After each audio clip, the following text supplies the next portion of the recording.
ano siya nga itong aortic arc or arc of aorta. Branch siya, first branch, ano siya ang brachiocephalic artery. Ang ikaduha nga branch, kay mo ni siya ang left common carotid artery.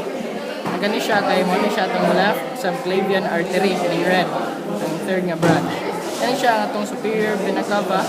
Kung branch ni siya og duha, mo ni siya ang ang left and right brachiocephalic veins.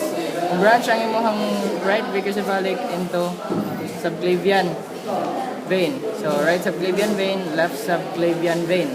Ngayon siya ang ang internal jugular vein. Nga branch diri sa imuhang brachiocephalic vein.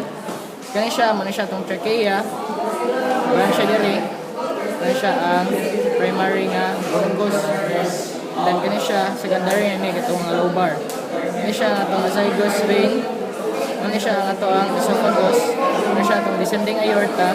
Ang opening nga ma-open diri sa imuhang diaphragm kay